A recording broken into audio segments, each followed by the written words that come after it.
నమస్తే, welcome to our channel. నేను మిస్సిరి. నెల్లూరులో తిరగబడ్డ రెడ్లు అయితే గత 2 రోజులుగా జగన్మోహన్ రెడ్డి అక్కడే ఉంటున్నారు. చాలా మంది నేతలకైతే ఫోన్ కాల్ చేస్తున్నారు. మరి జగన్మోహన్ రెడ్డి గారు చేసిన ప్రయత్నం ఫలిస్తుందా లేదా? సో ఈ అంశాన్ని మనకు వివరించడానికి మనతో పాటు ఉన్నారు TDP official spokesperson Suryadevara Latha గారు. నమస్కారం. నమస్తే. మనం ఇప్పుడు చూస్తుంటే గత 2 రోజులుగా జగన్మోహన్ రెడ్డి గారు నెల్లూరులో స్టే చేశారు, అక్కడే ఉంటున్నారు. కాకపోతే అక్కడ ఉన్న నెల్లూరు రెడ్లు అయితే తిరగబడడం జరిగింది అని చెప్పేసి మనకి వార్తలు వస్తున్నాయి. అయితే ఆ నేతలకి జగన్మోహన్ రెడ్డి గారు కాల్ చేస్తున్నారు. మరి ఆ కాల్ చేసినప్పుడు మరి ఆ నేతలు స్పందించారా లేరా, అసలు అక్కడ సెట్ అవుతుందా లేదా? అక్కడ ఎట్టి పరిస్థితుల్లో సెట్ అయ్యే ప్రసక్తే లేదు. ఎందుకంటే అక్కడ మనం మొన్న కూడా చూసాం వివేకానంద రెడ్డి గారి మీటింగ్. రండమ్మా మీకు బిర్యానీ పెడతాం, ఆగండి, కొద్దిసేపు ఆగండి, పెద్ద ఆయన మాట్లాడతాడు అని బతిన్లాడుకుంటుంటే కూడా ఎవ్వరు కూడా వినట్లేదు, వెళ్ళిపోతూనే ఉన్నారు కదా. సో వాళ్ళైతే ఎంతసేపు ఎండలేదు, మీరు కొంతసేపు ఉండండి, మంచినీళ్ళు ఇస్తారు, మజ్జిగ ఇస్తారు, బిర్యానీలు పెడతారు, ఇంక ఇట్లాంటి రొటీన్గా చెప్తూనే ఉన్నా కూడా ఎవడూ పట్టించుకోలేదు, ఎవరు కూడా బాగలేదు. ఎక్కడా కూడా ఆయన మీటింగుల కంటే జనాలు కూడా రావట్లేదు. ఇంకోటి ఏంటంటే ఇప్పుడు ఏదైతే రెడ్డిస్లో కూడా కొన్ని జిల్లాల రెడ్లకి జిల్లాల రెడ్లకి ఒక సంబంధం అనేది ఉంటాయి. అంటే ఇచ్చిపుచ్చుకోవటాలే కానివ్వండి, వాళ్ళతో అట్లాంటివి ఏదైనా ఉంటాయి. అట్లాంటిది కూడా కడపకిను నెల్లూరుకి కొంచెం అంత రిలేషన్షిప్ కూడా పెద్ద ఏమీ ఉండదు.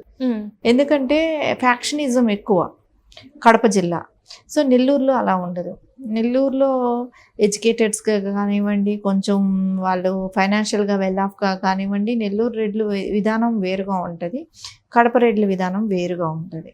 సో ఖచ్చితంగా దానిలో వాళ్ళకు కూడా పొసకదు ఒకటి. ఇంకోటి ఏంటంటే నెల్లూరు రెడ్లు అందరూ కూడా ఆల్రెడీ తెలుగుదేశంలోకి వచ్చేయటం కూడా జరిగింది.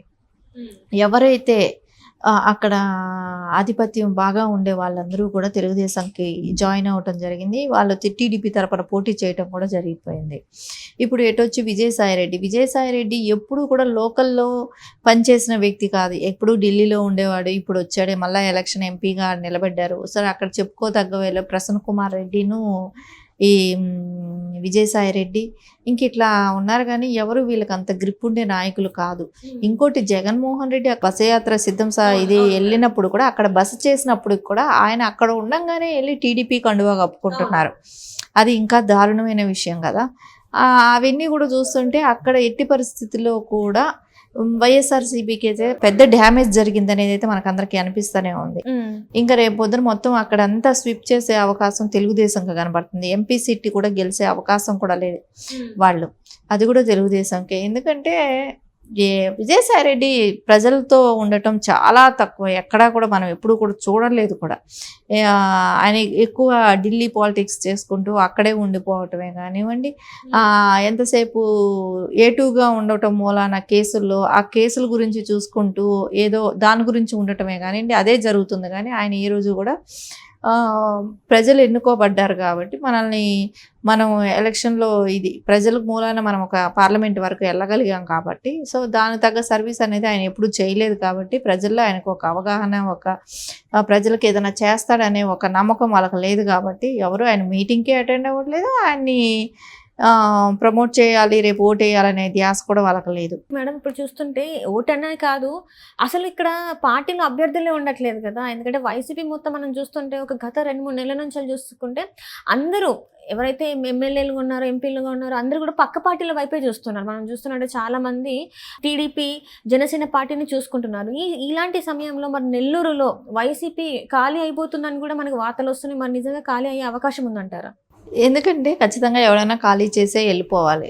ఇప్పుడు ఏపీ మొత్తం కూడా తీసుకుంటే ఎలా ఉందంటే ఆయన ఎక్కడెక్కడ పాదయాత్ర అదే బస్సు యాత్ర చేసుకుంటూ వెళ్తున్నాడో అక్కడ అంతా ఆయనకి రివర్స్ తగులుతుంది. కడప అయింది, కడపలో చూసాము పొద్దుటూరులో పెట్టిన దగ్గర నుంచి కూడా ఎక్కడ ఇది లేదు.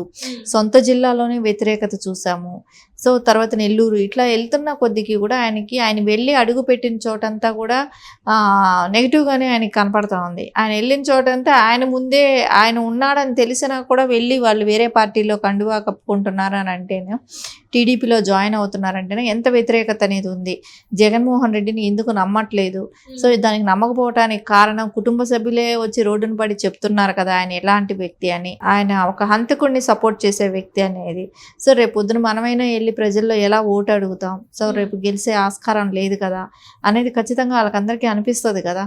సో గెలవని పార్టీలో మనం ఎందుకు ఉండాలి, సో మనం ఉండి ఇక్కడ నష్టపోవటం ఎందుకు అనేది మటుకు ఉంది. ఏది జగన్మోహన్ రెడ్డి ప్లాన్ ఏంటంటే ఏది ఏమైనా చేసి నేను గెలిపిస్తాను కదా, అట్లా అంటే ఇదివరకు ఈవీఎంలు కానివ్వండి ఇలాంటివి చేశాడు కాబట్టి అలాంటివి చేయగలుగుతామనే ఒక హోప్స్ పెట్టుకొని వాళ్ళని ఉంచుకోవడానికి ట్రై చేస్తున్నాడే కానీ అది కూడా జరగకుండా ఈసీ అనేది ఈసారి గట్టి నిర్ణయాలు తీసుకుంటుంది కాబట్టి ఎక్కడా కూడా అది జరగకుండా చూస్తుంది అనిపిస్తుంది. ఎందుకంటే ఈసారి సెంట్రల్ గవర్నమెంట్ ఇప్పటికే చాలా డమ్మీ ఈవీఎంలు పట్టడమే కానివ్వండి ఇలాంటివన్నీ జరిగాయి కాబట్టి ఇంకా ఎక్కడైనా ఉన్నా ఇంకా టైం ఉంది కదా, ఇంకా 35 days ఇట్లా టైం ఉంది కాబట్టి ఈ లోపల మళ్ళీ ఎక్కడైనా ఉన్నా అలాంటివన్నీ కూడా కంట్రోల్ చేసుకుంటూ వస్తారు కాబట్టి ఖచ్చితంగా ఈసారి అలాంటివి జరగకుండా కూడా ఉంటాయి. అవి జరగవు కాబట్టి ఈయన గెలవడని చెప్పే ఒక నమ్మకంతోనూ ప్రజల్లో ఆదరణ లేదు. సో ఈయనకి రేపొద్దున ఫ్యామిలీలో ఆదరణ లేదు, నాయకుల్లో ఆదరణ లేదు. సో ఈయన ఎలా గెలుస్తాడని ఉన్న వాళ్ళందరూ వెళ్ళిపోవటమే కానివ్వండి, మెయిన్ ఎవరైనా సరే ఖర్చు పెట్టి డబ్బులు పెట్టి ఒక అంటే ఓడిపోయే చోట ఉండడం ఎందుకు అని చెప్పేసి వాళ్ళు అంటే టికెట్ ఇస్తా అని పిలిచి ఇస్తున్నా కూడా వద్దు అని చెప్పేసి వెళ్తున్నట్టు మనకి సమాచారం ఉంది. ఈ ఎంపీ అభ్యర్థులుగా నిల్చోండి అన్నా కూడా మాకు వద్దులేండి మేము రాజకీయాలకు దూరంగా ఉంటున్నాం అని చెప్పేసి వెళ్ళారని చెప్పేసి మనకు వార్తలు వస్తున్నాయి. సో ఈ రకంగా చూసుకుంటే ఇప్పుడు వైసీపీ అనేది మరి ముందు ఈ ఎలక్షన్స్లో ఉంటుందంటారా? మరి వైసీపీ అసలు నిలకడ ఉండగలుగుతుంది అంటారా? ఖచ్చితంగా. ఎందుకంటే ఇక్కడ మనం కేసీఆర్ గారి ఇది చూస్తున్నాం కదా, ఇక్కడ కేసీఆర్ గారిది చూస్తున్నప్పుడు ఎట్లా ఉంది, ఇక్కడ ఏ విధంగా చేస్తున్నాడు అనేది, ఆయన ఓడిపోయిన వెంటనే ఇక్కడ నుంచి అందరూ జంప్, సో బీఆర్ఎస్ మొత్తం ఖాళీ అవుతుంది.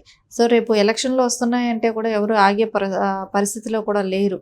అదేలాగానే రేపు పొద్దున ఈ ఎలక్షన్ల తర్వాత వైఎస్ఆర్సీపీ కూడా ఖాళీ అవటం ఖచ్చితంగా అనిపిస్తుంది. ఎందుకంటే ఇప్పటికే కూడా అంటే ఎందుకంటే అది మొత్తం కాంగ్రెస్ క్యాడరే వైసీపీలో ఉన్నది.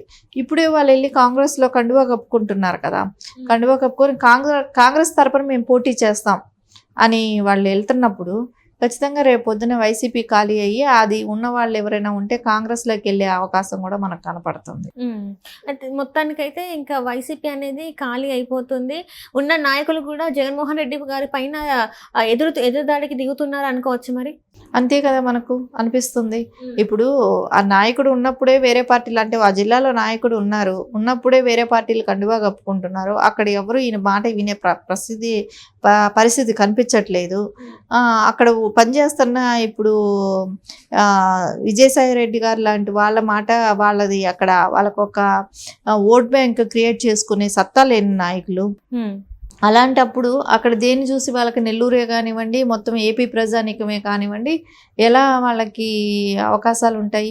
సో ఖచ్చితంగా వాళ్ళైతే అనుకుంటున్నది ఏంటంటే ఇక్కడ మనము రేపు పొద్దున వైసీపీ అనేది ఉండదు, ఇది ఒక రక్త చరిత్ర లాంటిదే. ఎందుకంటే రక్తం వాళ్ళే చెప్తున్నారు, వాళ్ళ కుటుంబ సభ్యులే వైసీపీ అనేది రక్తంతో వేసిన పునాదులు అని చెప్పి. అలాంటప్పుడు రేపు పొద్దున ఈ రక్తంతో వేసిన పునాదులు నిలబడవు కాబట్టి ఖచ్చితంగా వాళ్ళు ఎవరైతే అంటే కాంగ్రెస్ నుంచి ఆ పార్టీలో చేరారు వాళ్ళందరూ కూడా మళ్ళీ రేపు కాంగ్రెస్కి వెళ్ళిపోయే అవకాశం చేరుకునే అవకాశం ఖచ్చితంగా కనపడుతుంది.